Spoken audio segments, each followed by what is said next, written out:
out, dog. You had a good time in it? Did you laugh? Like, not no fake laugh, nigga. Like you was laughing for real. You wouldn't give me no sympathy laugh. Like you was like busting the up.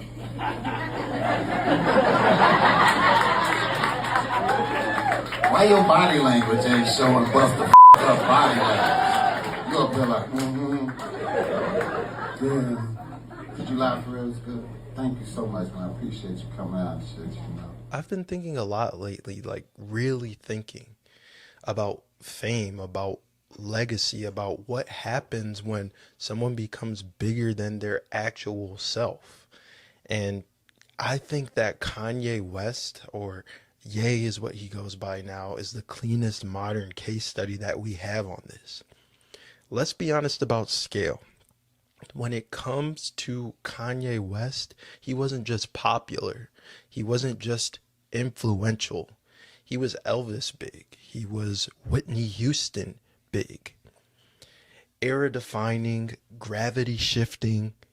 All these things are things you could say about Kanye West. And he's the kind of artist that literally reorganizes the culture itself.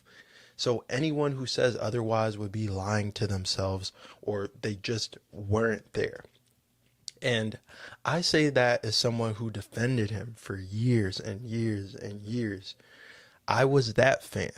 I was the Kanye could never do any wrong, separating the art from the artist, adding nuance, saying to my friends that you guys just don't understand the context. He wasn't just an artist to me. To me, Kanye West was a symbol. He was a symbol of self-belief, creative fearlessness, saying what you believe in, even when the world tells you not to. And all those things are why, these thoughts are kind of hitting differently now, because here's the uncomfortable truth. For Kanye fans all over the world, and even myself, the perception has shifted seemingly permanently. The music didn't get worse. The genius didn't disappear.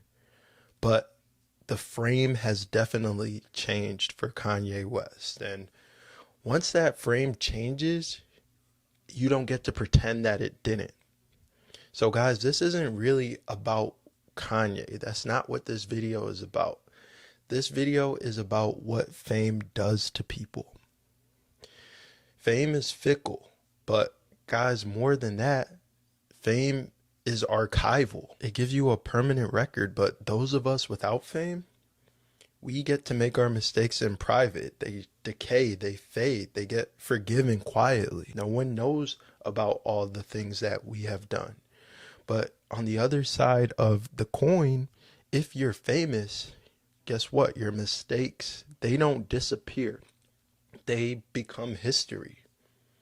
And that's what I want to get into in this video, because the worst part of it all is that the bad mistakes seemingly make history more than the good, and they can quickly outweigh them.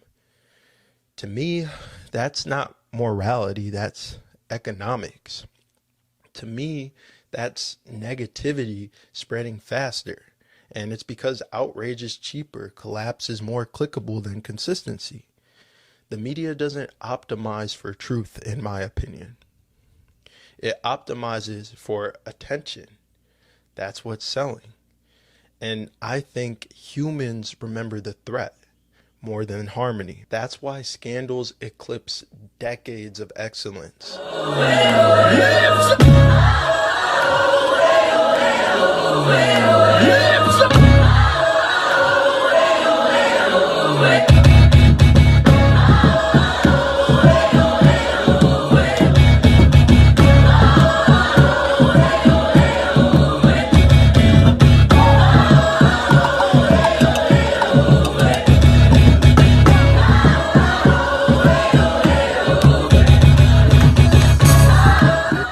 You look at Diddy, you look at all the fallen icons, and not to put Ye in the same category as Diddy, but just making a comparison here. But the pattern emerges. As Tupac's late mother said, they'll give you all the tools to destroy yourself. What did she mean by that? I think she meant money, access, validation, insulation, amplification. Literally no guardrails, no constraints, and no silence. So here's what people don't want to admit in society today, at least what I think, is that most of the world couldn't carry the weight that Ye carried. Not excusing Ye's behavior by any stretch of the imagination, just doing a capacity analysis. Human psychology wasn't built for global scrutiny. It wasn't built to be a symbol. It wasn't built to have every single word that you say turned into evidence. Give 95% of people unlimited money, unlimited attention, zero friction, and unresolved wounds. What do you think happens in these situations? I think that they definitely wouldn't look better than Ye in his darkest moments. I think a lot of people might arguably even look worse, just less documented. That's the tragedy here. Not that Kanye West has fallen, but that the conditions made falling so much more likely. And at that level, Elvis level, Whitney level, there's no clean reset. There's no new chapter without footnotes. You can still make great music, but you can't be culturally innocent again. That's the real loss. For people like me who lived the arc, who saw the genius before the consensus, he'll always be that big. That's never going to change. I could never strip away what Kanye West has done. That just doesn't disappear for a guy like me. But culturally, I think what we have to acknowledge is that the myth is broken for a lot of people. And myths don't update. They get reinterpreted. And the hardest disappointment wasn't realization, it was disappointment. Fame freezes versions of you in amber. The world remembers rupture more than the world remembers consistency. Impact without constraint will eventually eat itself. And maybe that's the final lesson that Ye gave me. Not through triumph, but through collapse. You can want greatness without spectacle. You can want impact without being archived. You can build quietly. You can build deliberately and still matter. Because fame doesn't just amplify who you are. It locks you into who you were. People are never given the opportunity to grow. And once you see that, you don't chase the same things anymore. No one from the family has taken any responsibility for my hospital visit, but if we were to go on mine, that's 50% of what people say at least. It doesn't matter. Am I lying? It do matter! It does matter! It does matter! I mean, morally, you just said, you know. I have to finish the sentence. It does matter! It matters to us and you.